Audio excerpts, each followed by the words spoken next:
Hi, in this video, I'll be going through an introductory course into ring theory. And so let's begin with the definition of a ring. A ring is a set with where you impose two binary operations onto this set. And these binary operations must satisfy some rules known as the axioms. Firstly, the set with the addition operation must form an abelian group. And if you're not sure what is an abelian group, you can check out my group theory video. But in essence, it means that the addition must be commutative and it must be a group for the first part. And then we have the multiplication operation and we just need it to be associative. And so unlike a group where if I have defined a group, it needs to have an identity and a additive inverse. When we define a ring, we only need the multiplication to be associative. But now we also need the distributive law to hold. And the distributive law is just a way for the addition and the multiplication operation to interact with one another. And we say that a ring is commutative if the multiplication operation is commutative, since the addition operation is already commutative.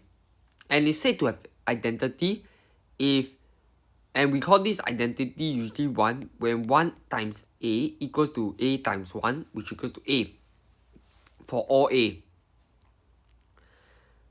And so one might ask, why do we want the addition to be commutative? Well, it's actually forced by the distributive law. And you can actually check that when you multiply these two expressions and expand out together, you can actually check that because R is a group under addition, A plus B must equals to B plus A. And as a result, R is necessarily commutative. So it's really because it's forced by the distributive law.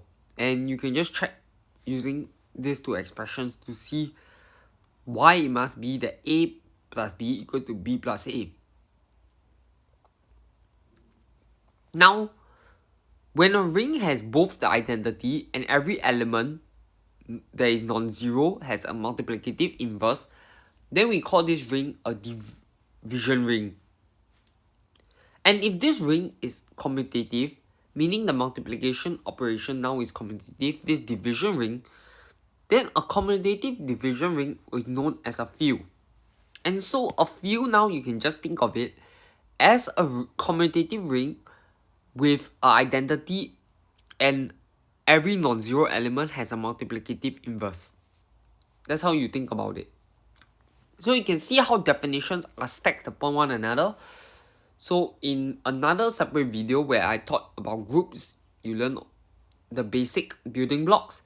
Now you add in another operation to get rings, and a field is just having commutativity and inverses. And so some examples is the usual integers, rationals, reals, and complex numbers. And this forms a commutative ring with identity 1 in the usual sense, and you can also verify that the rationals, the reals, and the complex are fields. So what are some examples of rings without identity? Well, the set of even integers is a commutative ring without identity. You can also verify for yourself that polynomial functions over real numbers form a ring. And some examples of a non-commutative ring will be the quaternions. And this is really a division ring, but it's non-commutative. So it's not a field. And with that, let's now start to get our hands on improving some properties of the ring. And what we want to say is that when you multiply with the additive identity, you always equal to 0. And you have a lot others to check for yourself, which I'll leave it to you. I'll just do number 1, which cause is all about the same, because all of them just uses the distributive law and the cancellation law in the additive group. And so for number 1, when you take 0 times a, 0 can just be written as 0 plus 0. And then you use the distributive law to get 0a plus 0a. And then you just cancel them and you get one big 0 here equals to 0 times a. And so you're done.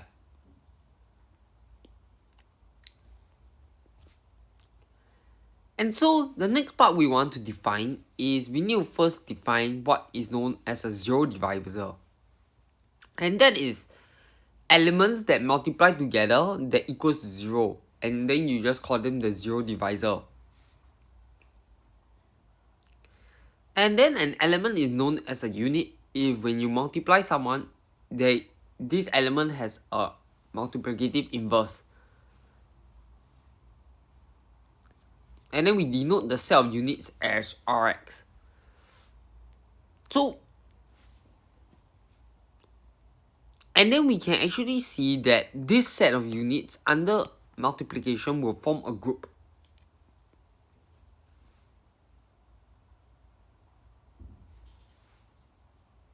And then what we want to do is prove that a zero divisor can never be a unit. So suppose that A is a unit and there is some B such that AB equals to 0. Then VA equals to 1 for some V. And so now B, which equals to 1 times B, equals to VA times B, which goes all the way to 0. But that's a contradiction because we say that B is a non-zero element. And so, if BA equals to 0, for some non-zero B, then A cannot be a unit. And because F contains all units, every element is a unit, this shows that a field cannot contain any zero divisors.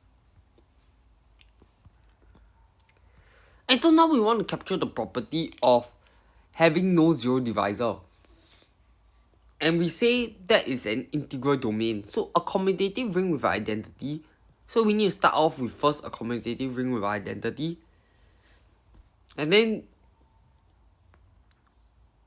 we call it an integral domain if it has no zero divisors basically. And because of this property, now we give rise to the cancellation laws of multiplication, similar to the cancellation properties in groups. And so, if AB equals to AC, then either A equals to 0 or B equals to C. And so, if A doesn't equal to 0, then basically it means we can cancel out the A and B equals to C. And the proof goes simply as you first let AB equals to AC, then you bring over. So AB minus A times B minus C equals to 0. And because it's an integral domain, one of these must be 0. So either A equals to 0 or B minus C equals to 0.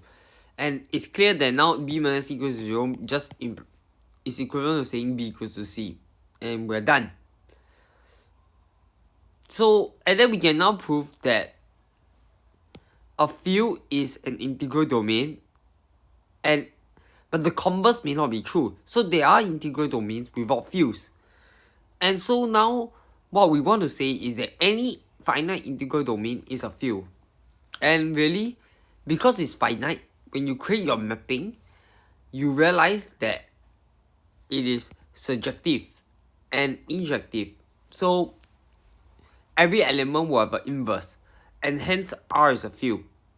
So you really just use the cancellation laws to prove that you have a bijective function, and so because it's finite, everyone must be mapped to some others value, So in particular, there will be some b that a, b equals to 1. And hence, R is a field.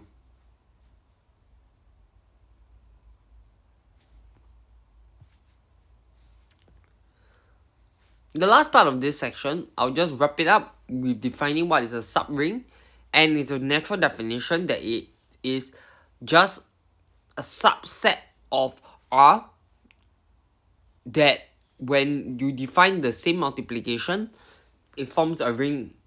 So it's just a subgroup of R that is closed under multiplication basically. So in other words, a subset of a ring is a subring if the operations of addition and multiplication, when restricted, gives you the structure of a ring. And so if you want to check that R is a subring or a subset of a ring is a subring, then it just suffices to check that it's non-empty and closed under subtraction and multiplication.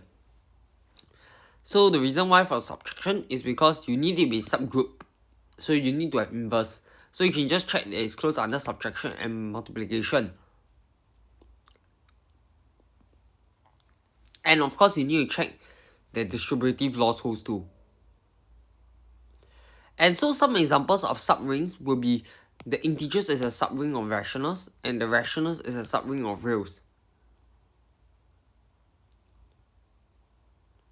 You can also check that the even integers is a subring of the integers, but you can see that the quotient, the remainder set, the quotient set is not a subring of Z because they don't even look alike.